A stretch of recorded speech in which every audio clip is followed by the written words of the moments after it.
Oh man, it's the grab bag. You know, the nice thing about being a parent when you have young kids is you can rewatch some of your old movies from when you were a kid and not feel kind of funky watching like a kid's movie, especially when it's your kid's first time seeing something. And my kids have watched most of the Ernest films because I own six of them. No, seven of them.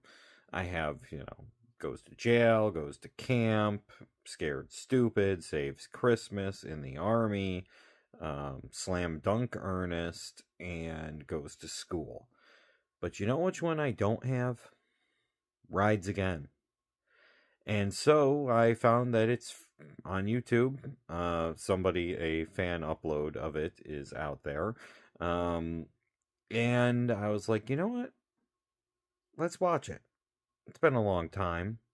I remember hating it as a kid, and I couldn't remember why. So, I thought Rides Again was the final Ernest film. But then when I was looking at everything, it's like, oh, In the Army was the last one. This one was the fourth film. It was the first one when it was no longer Disney and then became, I believe, Touchstone. Um, and it's also the first one where the budget dropped, but it was the last one that was in theaters.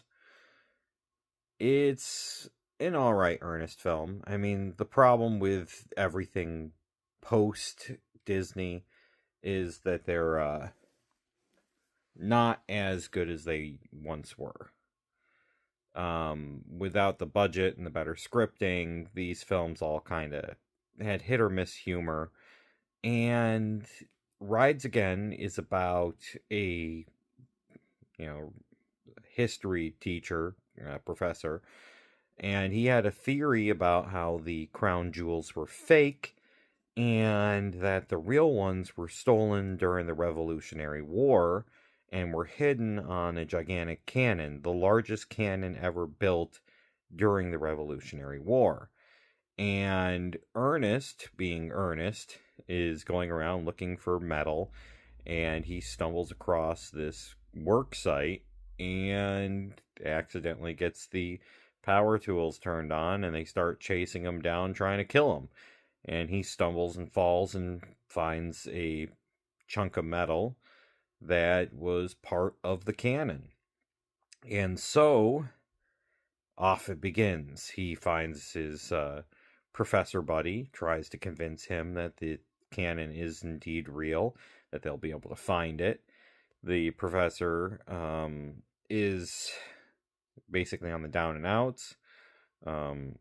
He's basically been told that if he keeps pushing this subject, he's going to wind up getting fired or something. And then the bad guys of the film is a doctor who likes to collect ancient artifacts because they're worth tons of money, and he's greedy. You got that going on, and then after that, you have the British royal government coming to find the actual crown jewels. And the one thing I remember as a kid was Ernest getting the crown stuck on his head and them trying to cut it open, but his skull is too thick.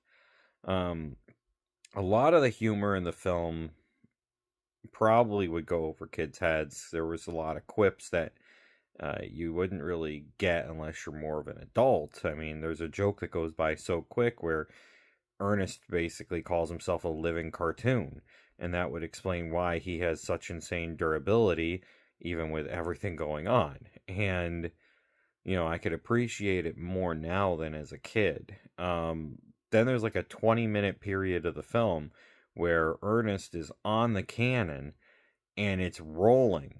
And because it went down a hill at first, it's just got so much speed built up. And the gag ran on and on and on, it felt like, for a little too long. And yeah, it's one of the weaker Ernest films. I like, for everything that was post Disney, I do like Goes to Africa and In the Army, but Slam Dunk Ernest, Saves Christmas, and Rides Again are all kind of on the weaker side of the Ernest films.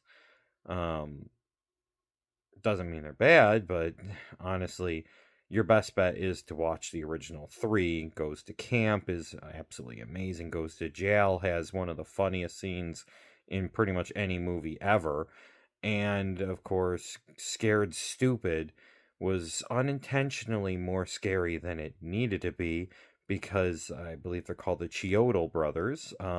They designed the trolls in the film, and they used the killer clowns in outer space costumes they had left over and turned them from clowns into trolls.